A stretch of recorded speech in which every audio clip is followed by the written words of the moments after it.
Hello and welcome to keep coding. இந்த வீடியோவில் நம்ம ஜஸ்ட்டுங்கிற டெஸ்டிங் ஃப்ரேம் ஒர்க் பற்றி பார்க்க போகிறோம். இது ரொம்ப பாப்புலரான frame work. Any JavaScript project நீங்கள் ஒர்க் பண்ணியிருந்தாலும், ஃப்ரண்ட் எண்டாக இருந்தாலும், பேக் எண்டாக இருந்தாலும் ஜஸ்ட் தான் எல்லோரும் யூஸ் பண்ணுறாங்க. இது ஏன் இவ்வளோ பாப்புலராக இருக்குது அப்படிங்கிறதுக்கு ரீசன் இதுக்கு முன்னாடி இருந்த ஃப்ரேம் ஒர்க்ஸ்லாம் complete all in one framework கிடையாது.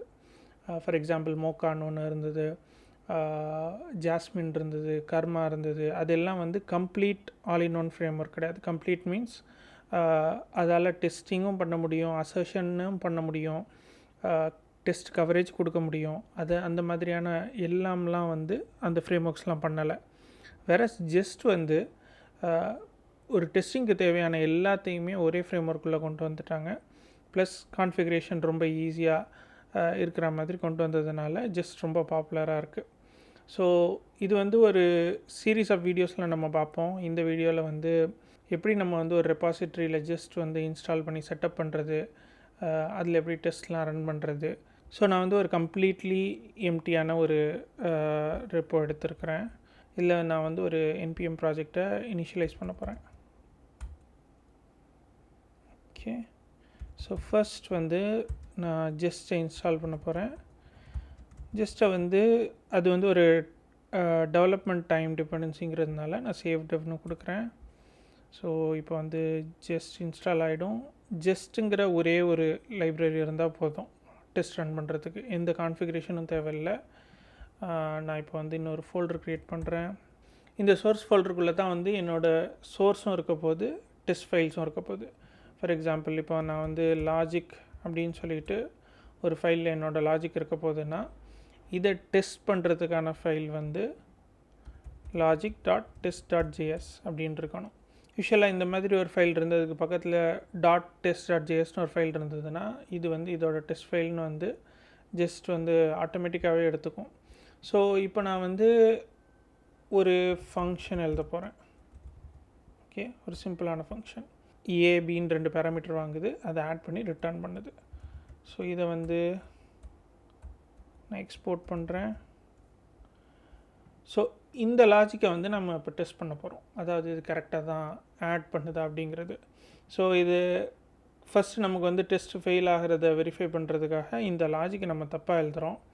a+bன்னு கொடுத்தா a+a அப்படின்னு சொல்லிட்டு நம்ம ரிட்டர்ன் பண்ணுறோம்.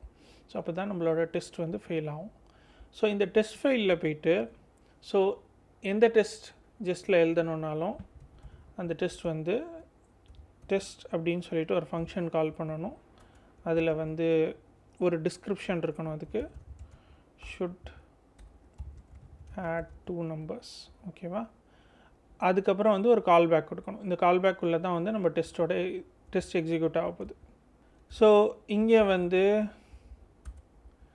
நான் ஆடை இம்போர்ட் பண்ணிக்கிறேன். இம்போர்ட் பண்ணிவிட்டு ஒவ்வொரு டெஸ்ட்லேயும் 3 பார்ட் இருக்கணும். Arrange, act, assert. ஓகேவா? ஸோ இப்போ இந்த அரேஞ்சில் நான் என்னென்ன வேல்யூஸ்லாம் அந்த ஃபங்க்ஷனுக்கு பாஸ் பண்ண போகிறேனோ அதெல்லாம் நான் ப்ரிப்பேர் பண்ணிக்க போகிறேன்.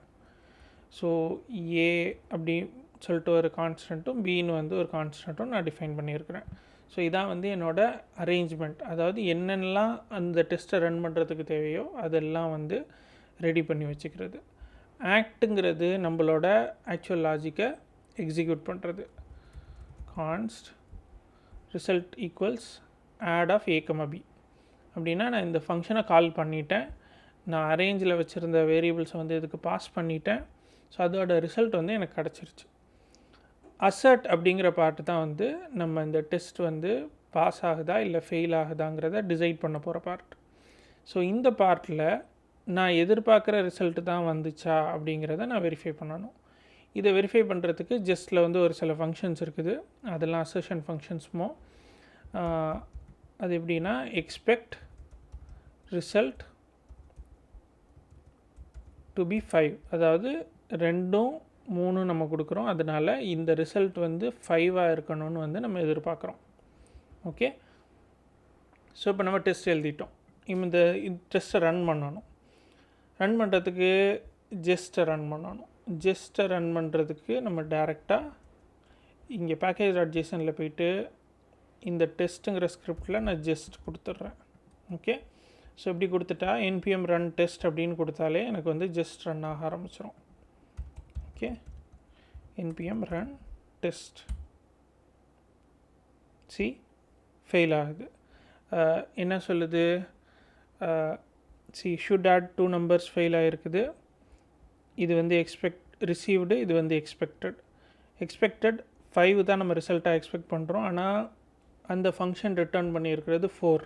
என்ன அந்த ஃபங்க்ஷனில் தப்பாக இருக்குதுன்னு பார்த்தா நம்ம a + bக்கு பதிலாக a + a போட்டிருக்கோம். ஓகே, ஸோ இப்போ நான் இதை வந்து அப்டேட் பண்ணிவிட்டு இந்த டெஸ்ட்டை ரன் பண்ணுறேன். இப்போ வந்து இது ஆட் ஆகிடுச்சு. ஸோ இப்போ வந்து இந்த டெஸ்ட் பாஸ் ஆகிடுச்சு. ஸோ இன்னொரு வே என்னென்னா வந்து இந்த மாதிரி வாட்ச் ஆல்னு கொடுக்கலாம். இந்த டெஸ்ட் வந்து எப்போல்லாம் நம்ம கோட் சேஞ்ச் ஆகுதோ அப்போல்லாம் வந்து ரன் ஆகும். ஃபார் எக்ஸாம்பிள் இங்கே நான் சேஞ்ச் பண்ணுறேன், சேவ் பண்ணுறேன், ஃபெயில் ஆகிடுச்சு, திரும்ப சேவ் பண்ணுறேன், பாஸ் ஆகுது. இது வந்து நம்ம டெவலப்மெண்ட்டில் இருக்கிறப்ப ரொம்ப யூஸ்ஃபுல்லாக இருக்கும். அந்த டெஸ்ட் வந்து ரன் ஆகிட்டே இருக்கணும் அப்படின்னா. ஸோ இப்போ வந்து நான் இங்கே வந்து module.exportsனு கொடுத்துருந்தேன். பட் இப்போ மோஸ்ட் ஆஃப் த ரீசன்ட் கோடில் நம்ம யூஸ் பண்ணுறதுலாம் வந்து ES மாடியூல்ஸ் தான். ஸோ ES மாடியூல்ஸ்னால் இதை எப்படி டிஃபைன் பண்ணியிருப்போன்னா எக்ஸ்போர்ட் ஃபங்க்ஷன் ஆடுன்னு போட்டிருப்போம். ஓகே, ஸோ நான் இங்கே இது போட தேவையில்லை. எப்படி இம்போர்ட் பண்ணுவேன் அப்படின்னா இம்போர்ட் ஆடுன்னு போட்டு நான் இம்போர்ட் பண்ணியிருப்பேன். ஓகே, இது சேஞ்ச் பண்ணிட்டேன். இப்போ நான் டெஸ்ட்டை ரன் பண்ணுறேன். It is failing.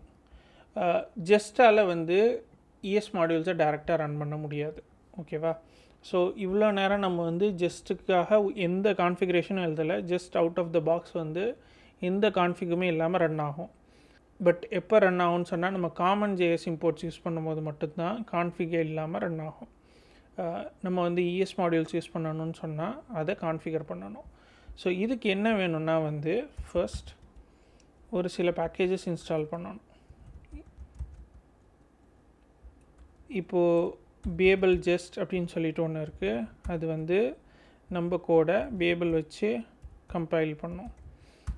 அப்போ தான் வந்து ES மாடியூலில் இருக்கிற கோடு வந்து காமன் JSக்கு கம்பைல் ஆகும். அப்போ தான் வந்து ஜெஸ்ட்டால் அதை ரன் பண்ண முடியும். ஸோ அதனால் இதெல்லாம் வந்து ஆட் பண்ணணும். Okay, Babel core, Babel preset env and then Babel jest. ஓகேவா? இப்போ நான் இதை வந்து இன்ஸ்டால் பண்ணுறேன். ஸோ இன்ஸ்டால் பண்ணதுக்கு பிறகு பேபிளுக்கு நான் கான்ஃபிக் எழுதணும். Payable RCங்கிற file. ஸோ இது வந்து ஒரு JSON ஃபைல். இதில் வந்து ப்ரிசெட்ஸ் எழுதணும். நம்ம ரியாக்ட் இப்போ யூஸ் பண்ண போகிறதில்ல. இந்த எக்ஸாம்பிள் வந்து நம்ம நோட், அதாவது கோர் ஜாவாஸ்கிரிப்ட், நம்ம நோடுன்னு சொல்கிறோன்னா நோடில் ரன் பண்ணுறதுனால சொல்கிறோம். பட் பிளைன் ஜாவாஸ்கிரிப்ட் தான் வந்து நம்ம இப்போ யூஸ் பண்ண போகிறோம். ரியாக்ட் இருக்கிற மாதிரி எக்ஸாம்பிள்ஸ் வேறு வீடியோஸில் பார்ப்போம். ஸோ இதுக்கு பிறகு நம்ம வந்து ஜஸ்ட்டுக்கு கான்ஃபிக் எழுதணும். just.config.js. ஓகேவா? இங்கே வந்து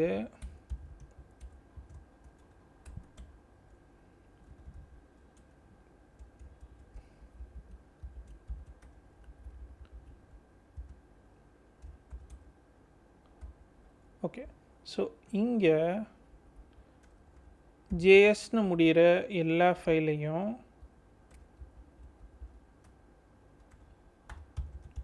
பேபிள் ஜெஸ்ட்டுங்கிற ப்ளக்கின் மூலியமாக நம்ம ரன் பண்ண சொல்லி நம்ம கான்ஃபிக் கொடுக்குறோம்.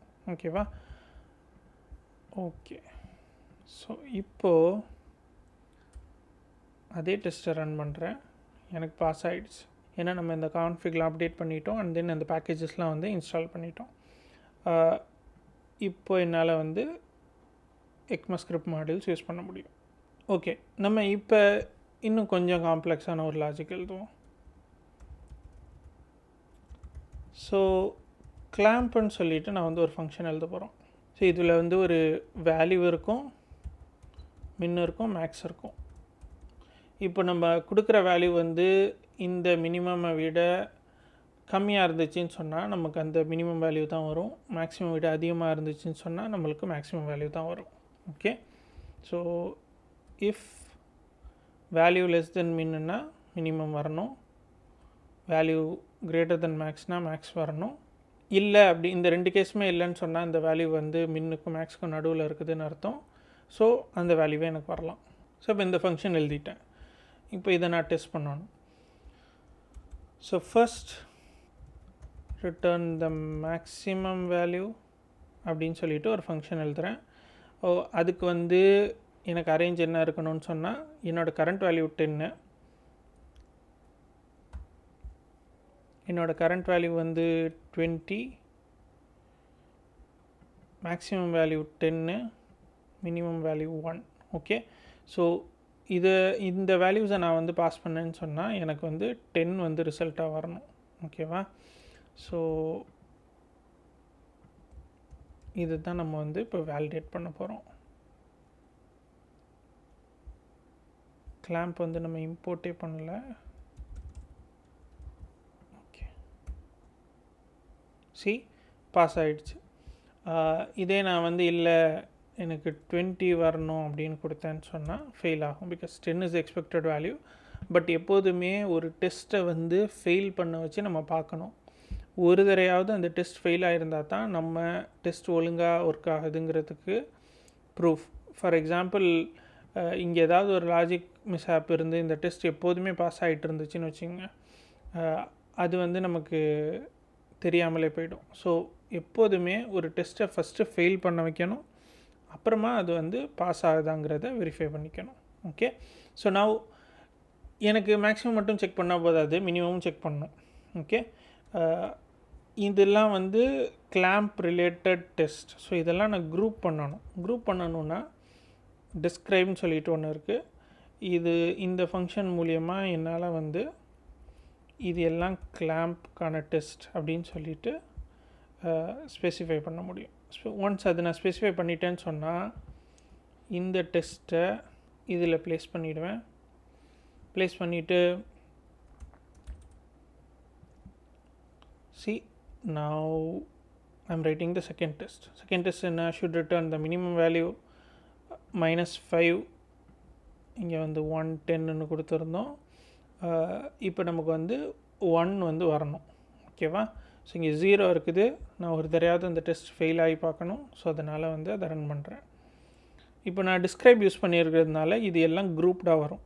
ஃபார் எக்ஸாம்பிள் இங்கே பார்த்தீங்கன்னா இந்த டெஸ்ட் வெளியில் இருக்குது. இது வந்து கிளாம்ப் ஃபங்க்ஷனுங்கிறது கீழே இந்த 2 டெஸ்ட் வருது. ஸோ டிஸ்கிரைபோட பர்பஸ் வந்து இந்த மாதிரி வந்து டெஸ்ட்டை குரூப் பண்ணுறது தான். ஸோ நான் 1 கொடுக்குறேன், வாட்ச் ஆல் கொடுக்குறேன். ஸோ தட் எப்போதுமே நம்ம அந்த டெஸ்ட் ஃபெயில் ஆகுதா, ஸோ வாட்ச் ஆல் கொடுத்துருக்கேன். எப்போதுமே இந்த டெஸ்ட் ஃபெயில் ஆகுதா இல்லையான்னு நம்ம வந்து பார்த்துட்டே இருக்கிறதுக்காக. ஓகே, ஸோ இப்போது should return the value it self. என்ன கேஸில் அந்த வேல்யூ வந்து மின்னுக்கும் மேக்ஸுக்கும் நடுவில் இருந்ததுன்னா அதே வேல்யூவே வரணும். But I want to see it fail. So நான் வேறு ஒரு வேல்யூ கொடுக்குறேன், ஃபெயில் ஆகுது, திரும்ப ரைட் வேல்யூ கொடுக்குறேன். ஸோ நான் ஐம் சீயிங் இட் பாஸிங். ஓகேவா? இப்போது நம்ம டெஸ்ட் எல்லாமே பக்காவாக பாஸ் ஆகிடுச்சு. பட் ஏன் டெஸ்ட் மெயினாக நம்ம எழுதணும் அப்படின்னா, ஒன்று நம்மளோட லாஜிக் எல்லாத்தையும் நம்ம வெரிஃபை பண்ணுறதுக்கு, ரெண்டாவது கோடை ரீஃபேக்டர் பண்ண முடிகிறத எனேபிள் பண்ணணும். கோடை ரீஃபேக்ட் பண்ணுறதுனா என்னென்னா, ஒரு கோட் நல்லா ஒர்க் ஆகிட்டு இருக்குதுங்க, ஆனால் அதில் எனக்கு கை வைக்கவே பயமாக இருக்குது, அதை நான் சேஞ்ச் பண்ணால் அது திரும்ப அதே மாதிரி ஒர்க் ஆகுமான்னு தெரியலை. இதுதான் வந்து கான்ஃபிடென்ஸ் இல்லாதது அப்படின்னு சொல்லுவாங்க. அதாவது நம்ம கோடை சேஞ்ச் பண்ணால் அது ஒர்க் ஆகுங்கிற கான்ஃபிடென்ஸ் வந்து நமக்கு ரொம்ப லோவாக இருக்குது. ஓகேவா? இந்த கான்ஃபிடென்ஸை அதிகப்படுத்துறதுக்கு டெஸ்ட் வந்து ஒரு முக்கியமான டூல். ஸோ உங்கள் கோடில் ஒரு 80% ஆஃப் த கோடுக்கு வந்து நீங்கள் டெஸ்ட் எழுதியிருக்கீங்க, எல்லா மாதிரி பாசிபிள் கேஸஸையும் அதில் டெஸ்ட் பண்ணியிருக்கீங்கன்னு சொன்னால் நம்ம தைரியமாக போய் அந்த கோடை சேஞ்ச் பண்ண முடியும். ஸோ இப்போ கவரேஜ் வந்து எப்படி பார்க்குறது, எவ்வளோ கோடை வந்து இந்த டெஸ்ட்லாம் வந்து கவர் பண்ணியிருக்குதுங்கிறத நான் எப்படி தெரிஞ்சுக்கிறது அப்படின்னா, ஜஸ்ட்லே கவரேஜ் டூல்ஸ் இருக்குது. ஸோ இப்போ அதை ரன் பண்ண போகிறோம். npm run test. நான் அடிஷ்னலாக வந்து கவரேஜ் ஃப்ளாக் கொடுக்கணும். ஓகே, ஸோ இப்போ கவரேஜ் ரன் பண்ணதுக்கப்புறம் இந்த ப்ராஜெக்டில் இருக்கிற எல்லா ஃபைலோட எல்லா பெர்சன்டேஜ் ஆஃப் த கோடும் டெஸ்ட்டில் கவர் ஆகிருக்குது அப்படின்னு வந்து சொல்லுது.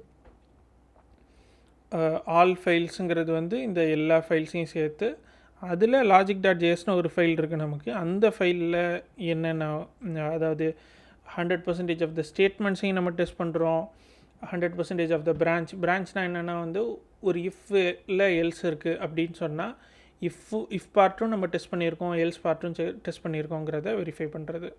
ஃபங்க்ஷன்ஸ்னால் எல்லா ஃபங்க்ஷனும் கவர் ஆகிருக்குதா, லைன்ஸ்னால் அந்த கோடில் இருக்கிற எல்லா லைனுமே கவர் ஆகிருக்குதா அப்படிங்கிறது. ஸோ இதில் மெயினாக நம்ம ஃபோக்கஸ் பண்ண வேண்டியது பிரான்ச்சஸ்ஸு, ஃபங்க்ஷன்ஸ்லாம். ஸ்டேட்மெண்ட்ஸ் வந்து எப்போதும் நம்மளால் 100% கொண்டு வர முடியாது, லைன்ஸும் நம்மளால் எப்போதும் 100% கொண்டு வர முடியாது. ஸோ ஓவரால் ஓரளவு டீசெண்டான கவரேஜ் இருக்கிற மாதிரி ஒரு ப்ராஜெக்ட் இருந்துச்சுன்னு சொன்னால் அந்த ப்ராஜெக்டை ரீஃபேக்டர் பண்ணுறது ரொம்ப ஈஸி. ஒரு சேஞ்ச் புதுசாக வருது, இப்போ கஸ்டமர் வந்து ஒரு சேஞ்ச் கேட்குறாங்கன்னா நம்மளால் தைரியமாக போய் அந்த சேஞ்ச் மாற்றிட்டு அந்த டெஸ்ட்டையும் அப்டேட் பண்ணால் நம்மளால் வந்து இந்த ப்ராஜெக்ட் முன்னாடி எப்படி ஒர்க் ஆச்சோ அப்படியே ஒர்க் ஆகுங்கிற கான்ஃபிடென்ஸ் வந்து நமக்கு இருக்கும். இப்போ நான் ஏதோ வந்து ஒரு கோட் சேஞ்ச் பண்ணுறப்ப இந்த மேக்ஸ் பார்ட்டை கமெண்ட் பண்ணிட்டேன், ஓகே, ஆக்சிடென்டலி பண்ணிட்டேன்னு வச்சுங்க. இப்போ நான் டெஸ்ட் ரன் பண்ணுறேன் அப்படின்னு சொன்னால் அது வந்து கேப்சர் பண்ணிடும், ஓகேவா.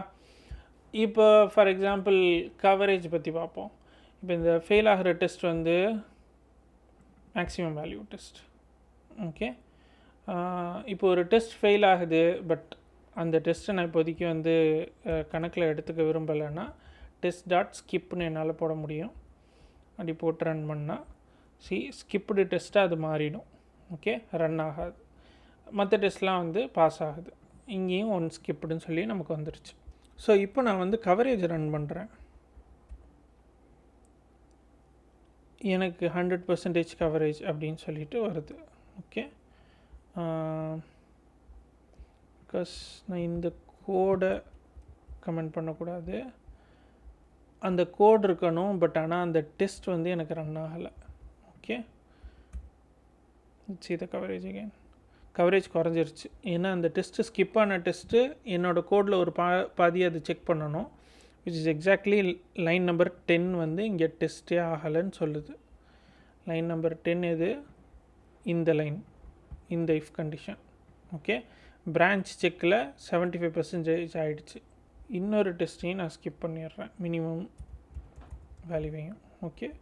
ஸோ இப்போ என்னோடய கவரேஜ் வந்து இன்னுமே குறைஞ்சிருச்சு. ஸோ இந்த கவரேஜ் வந்து நம்மளோட கோடில் எல்லா பார்ட்டும் நம்ம டெஸ்ட் பண்ணிட்டோமா இல்லையா அப்படிங்கிறத வேலிடேட் பண்ணுறதுக்கு ஹெல்ப்ஃபுல்லாக இருக்கும், ஓகே. ஸோ இப்போ ஸ்கிப்லாம் எடுத்துட்டேன், இப்போ டெஸ்ட் ரன் பண்ணுறேன். there is one failure because code change, இப்போ வந்து எனக்கு எல்லா டெஸ்ட்டும் பாஸ் ஆகுது. இப்போ நான் ரீஃபேக்டர் பண்ணுவேன்னு சொன்னேன் இல்லையா. ஸோ இந்த கோடை வந்து நான் ஏ மூலியமாக சிம்பிளிஃபை அப்படின்னு கொடுக்குறேன், ஓகே. ஜெமினி இஸ் திங்கிங், இந்த கோடை வந்து இதாக மாற்றலாம் அப்படின்னு சொல்லுது, ஓகே. ஸோ அக்செப்ட் பண்ணுறேன். இப்போ நான் கோட் சேஞ்ச் பண்ணிட்டேன், அதுவும் ஏஐ எனக்கு கொடுத்த கோடு. ஸோ இது கரெக்டாக இருக்குதா இல்லையா அப்படின்னு எனக்கு இப்போ வெரிஃபை பண்ணுறதுக்கு நான் நம்பி இருக்கிறது என் டெஸ்ட்டை மட்டும்தான், ஓகே. ஸோ நான் இப்போ வந்து என்னோடய டெஸ்ட்டை ரன் பண்ண போகிறேன். ஒர்க் ஆகிடுச்சு. அப்போது இந்த கோடு கரெக்டு தான், விச் இஸ் லைக் இந்த மாதிரி math.min யூஸ் பண்ணியும் நம்ம இந்த clamp ஃபங்க்ஷனை எழுத முடியும், min and max யூஸ் பண்ணி, ஓகே. ஸோ இப்போ இது எல்லாமே மேட்சர்ஸ் அப்படின்னா என்னென்னு தெரியணும் உங்களுக்கு. ஃபார் எக்ஸாம்பிள் இது பேர் வந்து மேட்சர், ஓகே. டு பி, அப்புறம் to equal, not to be, இந்த மாதிரி நிறையா இருக்குது. ஸோ மேட்சர்ஸ்லாம் என்னென்ன மாதிரி அசெஷன்லாம் பண்ணலாம், ஸோ இன்னும் நிறைய டெஸ்ட் எப்படி பண்ணுறது, எப்படி கிளாஸஸ் இருந்தால் எப்படி டெஸ்ட் பண்ணுறது அப்படிங்கிறதுலாம் வந்து அடுத்து வர எபிசோட்ஸில் பார்ப்போம். மிஸ் பண்ணிடாமல் இருக்க சப்ஸ்கிரைப் பண்ணுங்கள். உங்களோட ஃபீட்பேக் வந்து கமெண்ட்ஸில் சொல்லுங்கள். தேங்க்யூ.